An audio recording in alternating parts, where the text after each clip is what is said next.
Hey everyone, it's Todd Liles here with Service Excellence, and I am joined today by Mr. Wayne Twordokus. And Wayne, I think I always butcher your last name. Did I say it right, Wayne? Yeah, you're getting good. All right, fantastic. And Wayne is here with us. He is from League Park. He's going to talk to us about what it takes to make sure that your business is exit ready. And also, we're going to talk about what are some of the traps that you should avoid if you are in conversations with someone about potentially acquiring your business. So, welcome to the show, Wayne, and thank you for being here. Yeah, awesome. And appreciate the time, Todd. And what I'll do, I'll just for listeners' sake, I'll give a little brief background on myself, That'd be great. our firm, and then we can launch into the mistakes and what key indicators of value exist. So I Yeah, tell us a as little bit about yourself and League Park. I think there may be some people that aren't familiar with the company. Yeah, absolutely. So I'm actually originally a New York native. Currently reside in Cleveland, Ohio, and have been a career investment banker. The joke with that is I'm yet to have a real job. I've had the pleasure of advising owners through their liquidity alternatives for over 20 years now. And a good portion of my career, I actually represented institutional owners, so the private equity groups Hmm, that are extremely active in today's market in that's right. investing in private businesses. So I've had the experience of representing institutional owners when it's time for them to exit their investments. And the real joy that we get here as a person and as a firm is that we can bring that expertise to owner entrepreneurs who are doing this for the first time. Hmm, And we know what buyers are looking for, what they're not looking for, and what key determinants of value they see in particular companies. And so we think that bringing that institutional execution and expertise to owner entrepreneurs that are doing it for the first time in their life, or quite frankly, maybe even multiple generations, that we can help advise them through this process so it's as painless as possible, but also helping them to maximize their outcome, however that's defined with the client. that's good. So, how many years? You said you've been doing this for 21 years as a Yes, banker. How many yes, I've years been have you through been three working with? cycles now, three economic cycles, I can Yeah. say. How many years with League Park? 10 years. So 10 years we've now. been representing owner entrepreneurs for about a decade now. Got it. Very good. And so a lot of folks may not 100% know how the broker banker relationship works. Um, so let's take the sake of example with the legal side of things. If I had a lawyer, then my lawyer is going to represent me. And they're going to do everything they can to make sure that I have the biggest win. And I know that you guys have had an opportunity to sell a lot to the private equity groups, which is great. But I think that if I have a client and they're listening to this, or if there's someone that's listening going, hey, I'm very interested in selling my business, one of the first questions that might pop up in my mind is, are you representing me? Are you representing the private equity group? Another way to put that is, who are you fighting for to get the best deal? Yeah, to avoid conflicts of interest, there are people in our world that, quite frankly, you could say are try to straddle both sides of the fence. Mm-hmm. And as a firm, to make sure there is complete transparency, we only represent owners that are going through the event. So there's no confusion of who are we really representing at the end of the day. Are we representing our clients, or are we also trying to steer deals other particular ways so that maybe we can have something, inure to us down the road? So we're only representing owners. And we always like to say, when I was very careful earlier, I said we look to maximize our clients' outcome. And outcomes can be defined many different ways as it relates to, is it valuation? Is it their tenure and duration with the business? Is it the maintaining the branding or and family orientation of the company? There's lots of different factors that can go into owners' decisions and what is the optimal outcome. Mm-hmm. And we always like to say we don't care who the eventual acquirer is, as long as we've optimized the outcome for our client. Is it a Yeah. strategic buyer? Is it a private equity group? Is it an investor? We don't care. We want to maximize the outcome for our client so that we have great references. Because in our business, that's all we have. Right. And You know what you say here kind of brings me over a thought and a conversation I had about a recent client.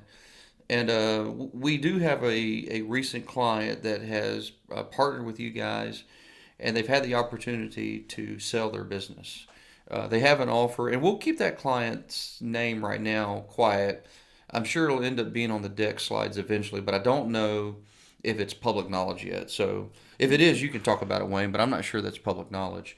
it's not Um, public knowledge. We'll keep okay. it confidential. Yeah, we'll keep it confidential for now. But one of the things that I know that this client had said to me that was really important to her was, and I don't think this is a violation of anything because we're not sharing who it is, but it was really important to her that she end up selling the company to someone that she could feel comfortable with working there for a couple years. Because she's not at retirement age, but she is at the point where she's just ready to step away from the day to day full responsibility of the stress. So she wanted to be able to keep that relationship.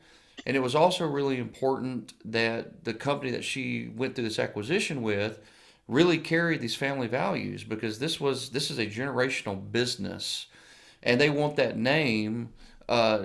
Not so much they don't want the name to ever change, but they want the reputation of the name not to change. And when Chris Elmore and I were talking about this client, we were actually talking about him on Sundays. We were setting up for the class.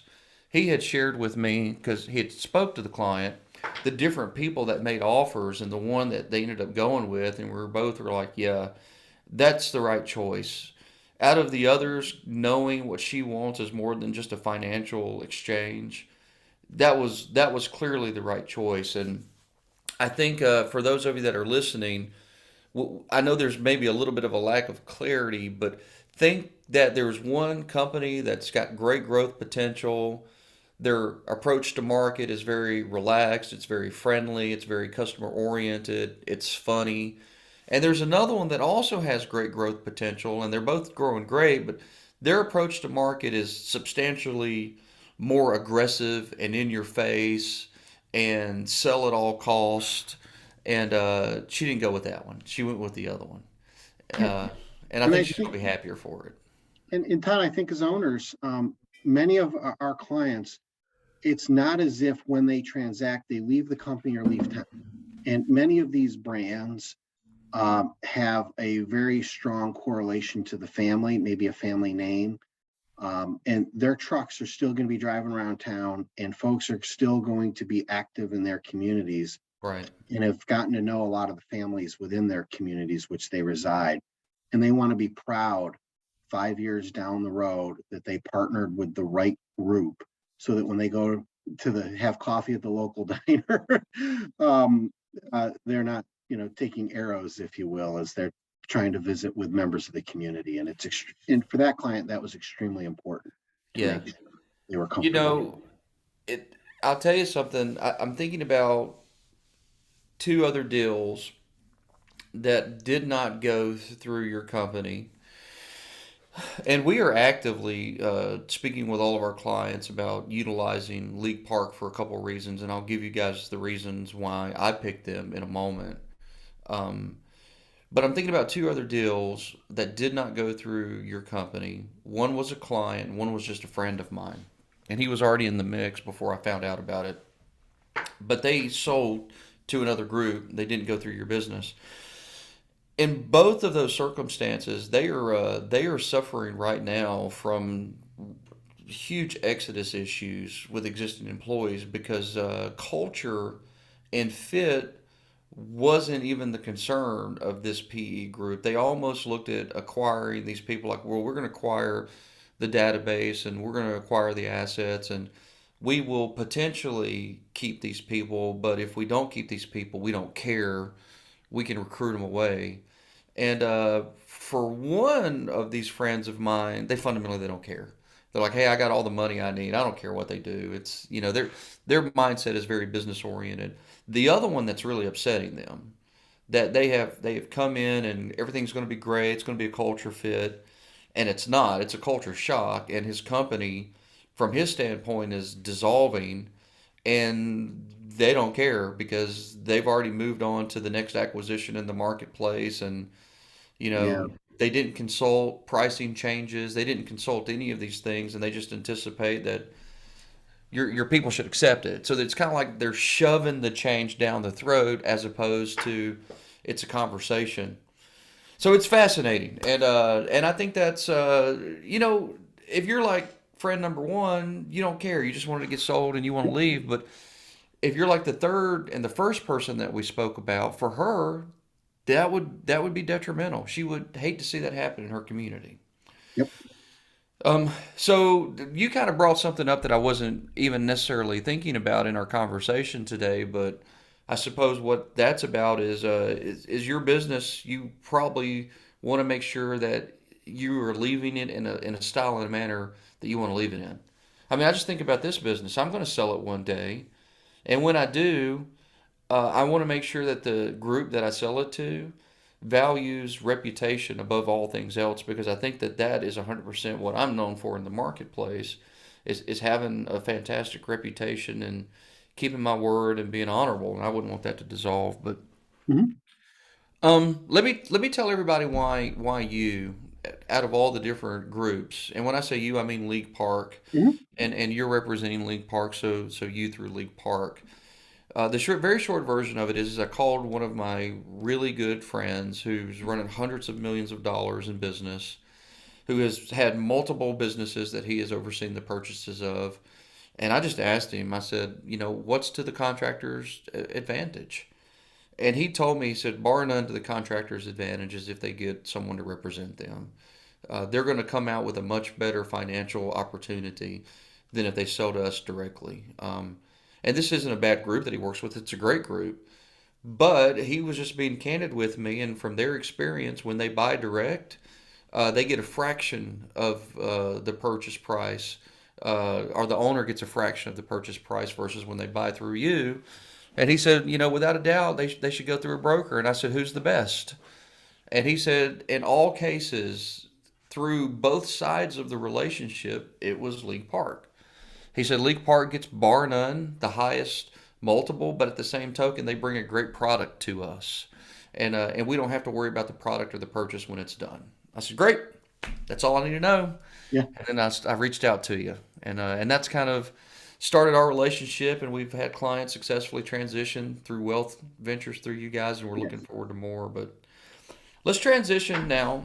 For those of you that are not doing business with us, you may not even know what are the things that it takes to build the highest value when it comes to resale for your business. So, Wayne, would you just take a few moments and talk about some of the key benchmarks from a financial standpoint, and even like what companies are looking for? Like what are the big groups looking for? What's attractive to the private equity? What's attractive to the solo owner? What do they want out of a business? Help me understand, if I'm sitting in the contractor's shoes, what my targets should be and what I should be working towards. Yeah, and first and foremost, I think a few of the metrics that are the easiest to identify and quantify for a seller or a buyer is the financial metrics of the business. Mm-hmm. Is has the company had above average sales growth? So clearly they're delivering a service within their defined market and continuing to capture market share. So overall sales growth. And then there are a couple key metrics of profitability. Gross margins are the gross margins at or above industry averages, say above, say, a 40% gross margin as an example. And then we use certain vernacular in our business. It's called earnings before interest, taxes, depreciation, and amortization. Oh, The EBITDA. slang, yeah, the slang in our industry is it's EBITDA. And what percentage of sales is that as a percentage? And what is the absolute dollar value? Obviously, the larger the EBITDA, it may not make sense, but the larger the business, oftentimes acquirers are willing to ascribe a higher multiple to it. And those are basic threshold issues that are very simple to identify. Other factors that can go into value are softer issues that are not as tangible from a numerical perspective, but go into discerning whether the particular contractor's business is a leader within its market. And Mm-hmm. have they developed good technician recruiting and retention practices, that they're recruiting the best techs, they're training those techs, and they're not leaving?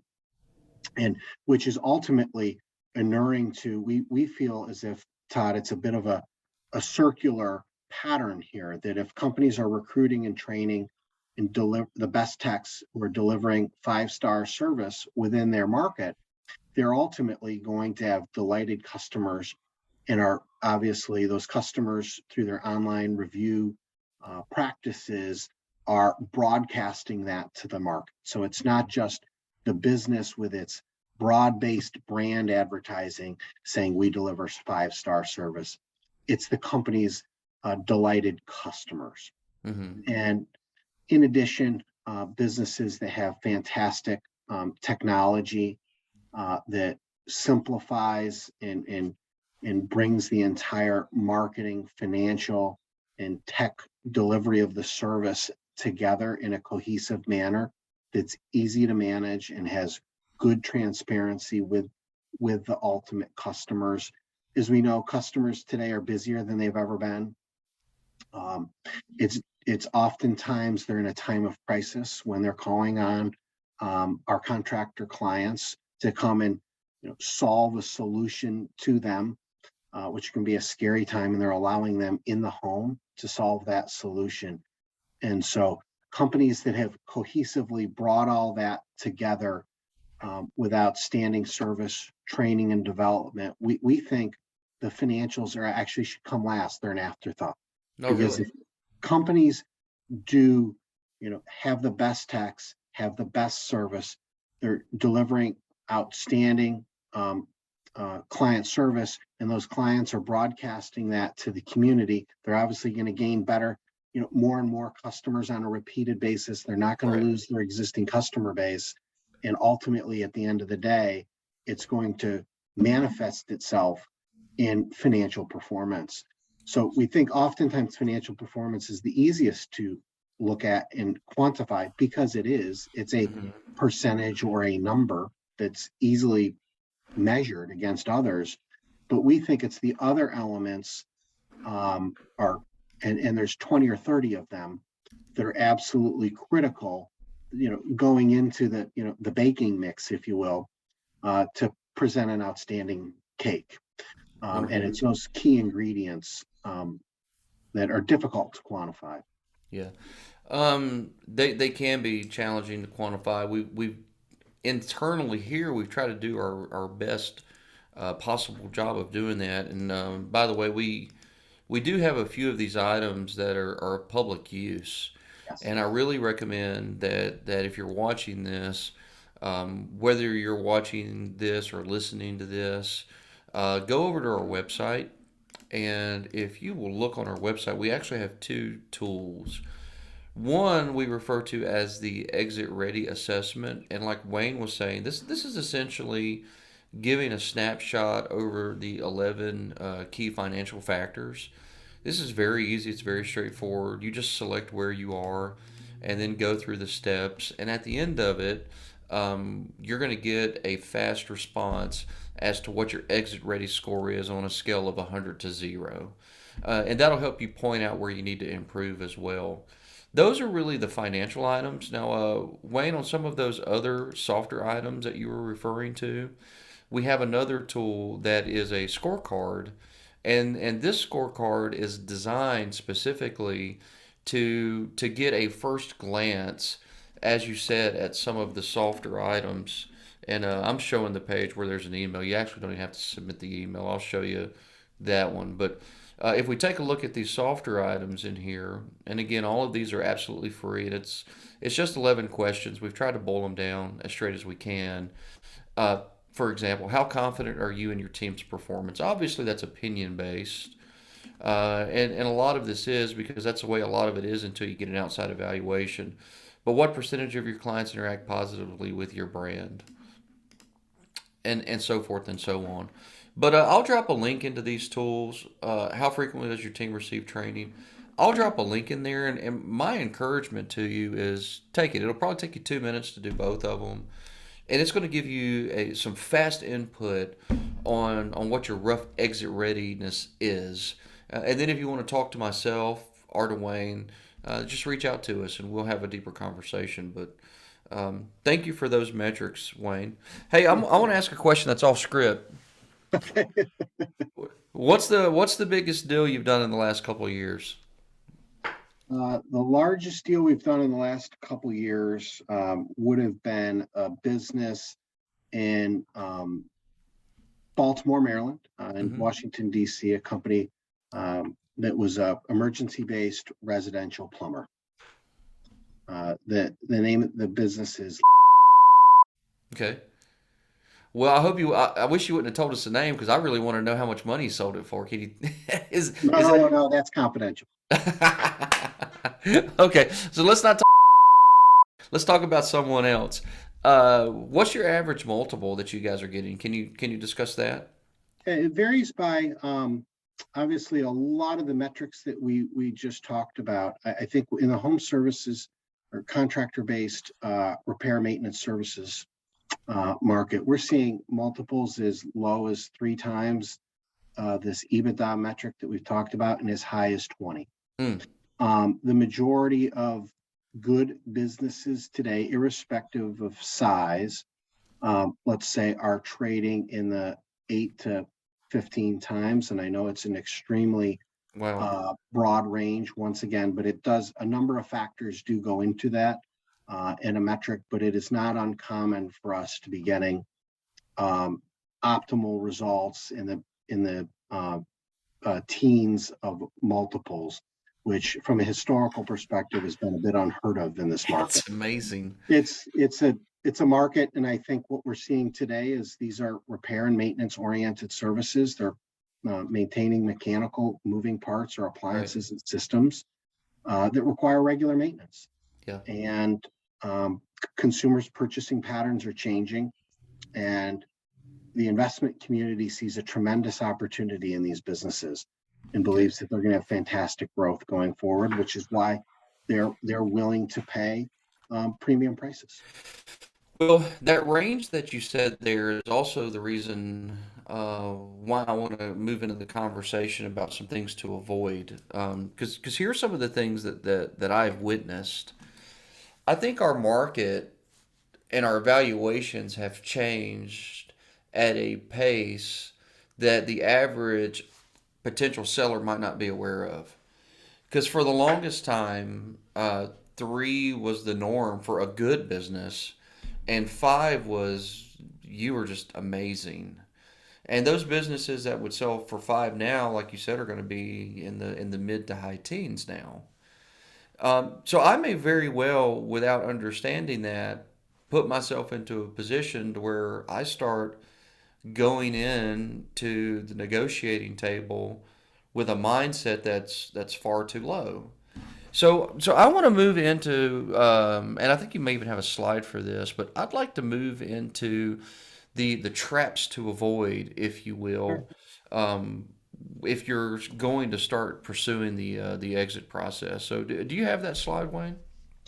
Yeah, I can move into our presentation here, and I Great. will share my screen um, right here, and I Perfect. Yeah, can, I can see that. Absolutely, and that's good. yeah, and so what we've put forth is a few slides as to these are just the common mistakes that sellers often make, and we firmly believe that these sellers, we're not talking about maybe I did or didn't find the right buyer, but tangibly, it could be running uh, owners, costing them millions of dollars.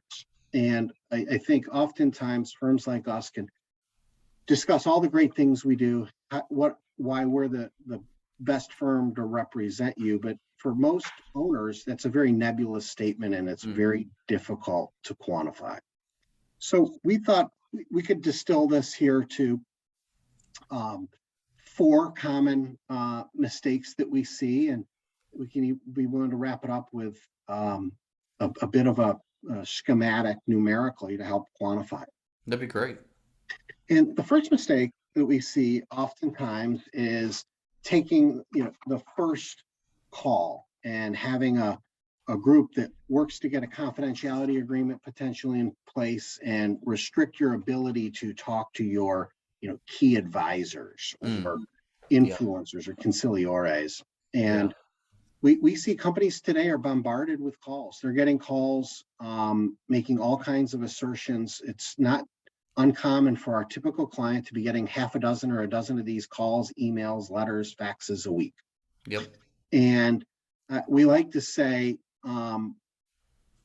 just some simple questions that you can read here on the screen to ask yourself is, why does this buyer not want other conversations to take place? Is this the best buyer for us? Is this the best, overall price or deal? Is it the best home for my employees? And by not hiring someone professional, are you also setting yourself up for renegotiation at the 11th hour because you're effectively at a closing and you don't understand what a good deal should or could be? Right.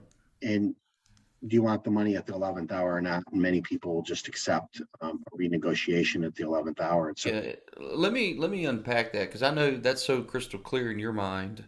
Um, just for those of you that are listening, we have had clients that have not told us that they were in the midst of selling their business until they were very far down the road, and in their mind, they were in a position where it was okay to share.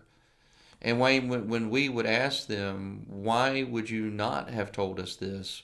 I mean, in most cases, we're the guys that built their budgets and their plans with them. Why would you not share this? Their answer typically comes back that they had agreed in advance to an NDA and that they wouldn't share it with anyone. And it was because they feared that if they shared it with anyone, they were going to lose this opportunity. They were convinced yes, of that and they were inexperienced. What happens to a lot of these same clients is, like you said, in the final hour, sometimes literally the morning when the everything's supposed to go through at by 12 at lunch, there will be some final renegotiation, some request from the seller that they don't like or they didn't see, and several hundreds of thousands of dollars are going to come off the table if we don't get this done today, or the deal's off. So these are really, really common things that occur.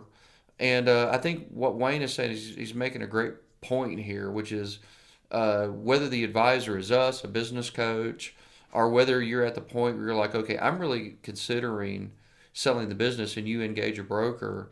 Um, don't ever feel like you are trapped into a position to where you have to sign NDAs with them or you have to agree to absolute confidentiality when you're that early. That early, it's not that confidential. There's a lot of people that might be interested in you. You don't have to have fear of missing out. This isn't the only one. So I just want to make sure that I stress that, just because I feel the pain of it on our side when we've had enough clients that have done that over the years, which is what brought me to you. We keep seeing all these mistakes, and I'm like, I'm just fed up with this, which is the reason why I called you. And it was a pain point enough for me to see our clients not getting maximization that I had to do something about it. yeah, Keep going, Wayne. yeah. And I think that, Kelly, that could lead us to the next. Just on the first call, remember, you're always talking to strangers, and buyers are looking for the best deal for themselves, which makes total sense. Absolutely. But I think our next slide is another common mistake is taking that first call and we like to say you only have one chance to make a first impression. And it's very common for owners to think that this buyer came to them on an unsolicited basis. I'll just send the information over to them and see what they're willing to offer. And I think the buyer's represented that they can close in an expeditious manner and they'll give them a great deal and they'll hit all their terms. And I think people lose sight of you've only had one chance to make that first impression, and just sharing raw data without thinking about what you're sharing, how you're sharing it, and is that data a true and accurate representation of the business Mm-hmm. is a a big mistake, because your ability to go back and retrace your steps and represent uh, maybe more accurate financial information that doesn't have, maybe you've engaged in an expansion of your business or remodeled your call center or spent a lot of money to improve the business to drive growth. That's an expense and one time in nature. But you didn't properly explain it up front. It's very difficult to go and then recast Mm-hmm. your information, because a buyer will always be remembering, what the original data was set, and you've had that one chance to make a first impression. Mm. Good call. And obviously it, once again, it could result in millions of dollars in purchase price. And I'll slip ahead, I guess, jump ahead here, Todd, Go to ahead. another mistake that we often see. And obviously this one is a bit that's self-serving for us. We hear often from contractors is hiring an investment banker or broker, it's just going to cost me money. Mm. And the one thing I know, it's very difficult to assess what value we bring to the table in the end. And an owner will say, I know if I don't hire him, I can guarantee I can save that money.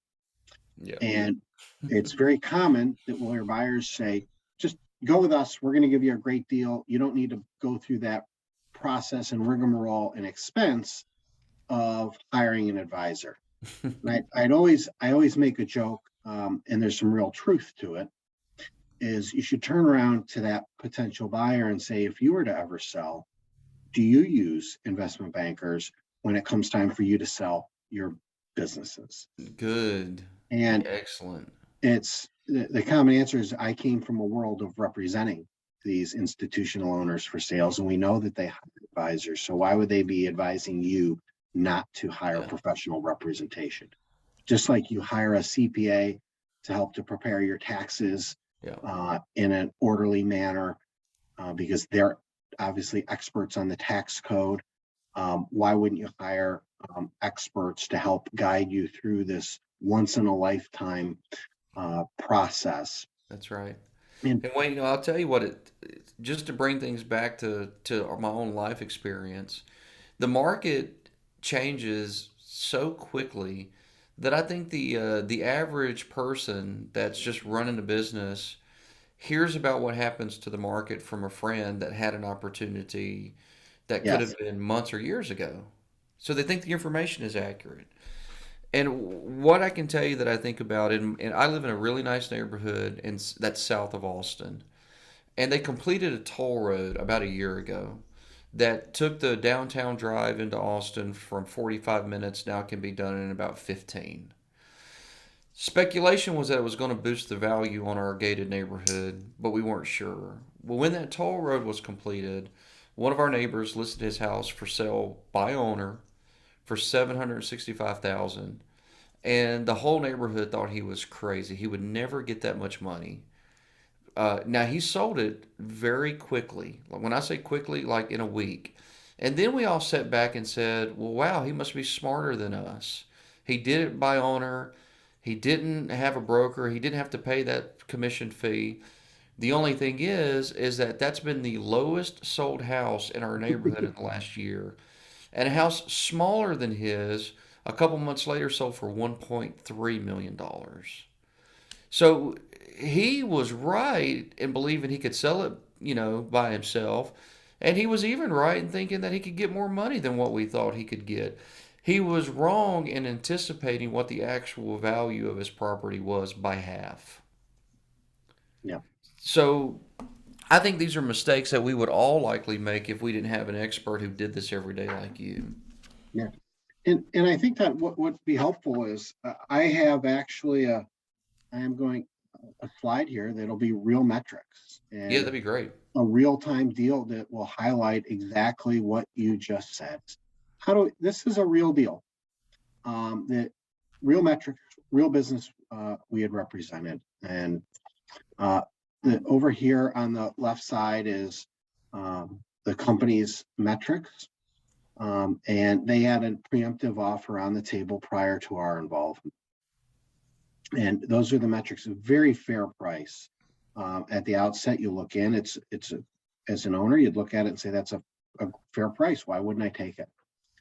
And we just felt that there were other alternatives and other potential partners that could exist for the company out in the marketplace. And that even though they may have thought the price was right, was it the right partner for the company and its employees?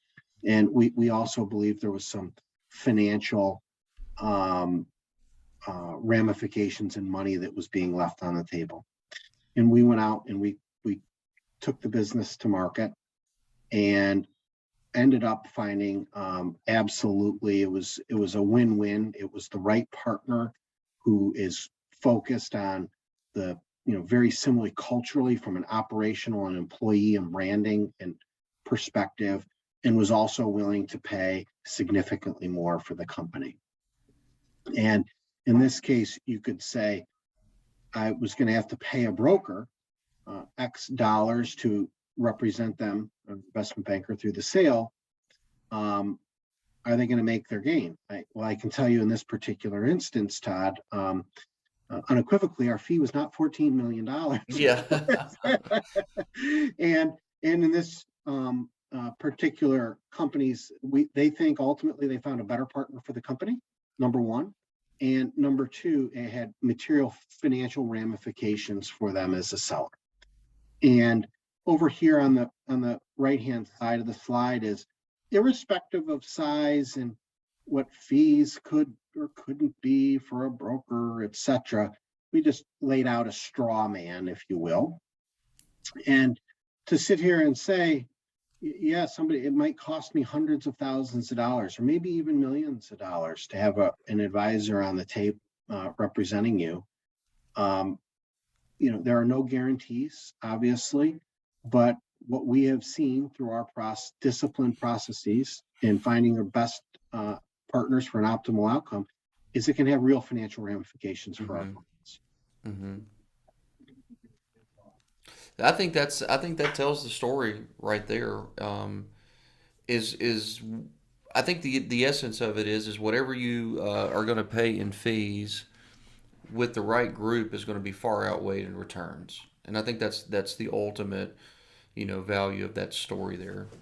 Well, Wayne, I appreciate you sharing this with us, and do you mind if I know there's much more in this slides that you have put together, and we're going to be respectful of your time and not go through every aspect of it.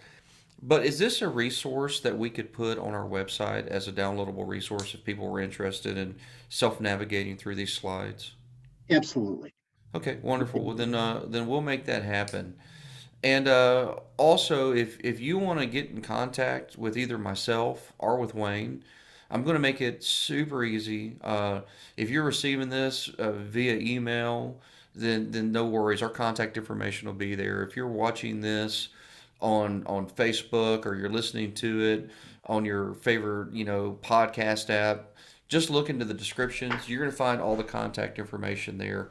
But what we would ask you to do is at the bare minimum, if you want to take the softest little look, at the bare minimum, go to the website and complete the exit ready scorecard to get your financial look, and then complete the excellence scorecard to get a look at your soft skills, to kind of get an idea between those two factors how you're performing.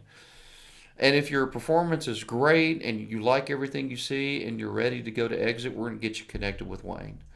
If your performance isn't where you want it to be, but you're still wanting to go to exit, well, then Wayne and I are probably going to address the conversation piece together. Because what we do as a company is we get you ready to go to Wayne so that Wayne can take you to get your highest multiple. So we really are a 1-2 punch, service excellence in League Park. So that's what I've got to say. Hey, Wayne, I want to thank you for your time today, my friend. Is there anything you'd like to close with? Any thoughts? I think you wrapped it up well, Todd.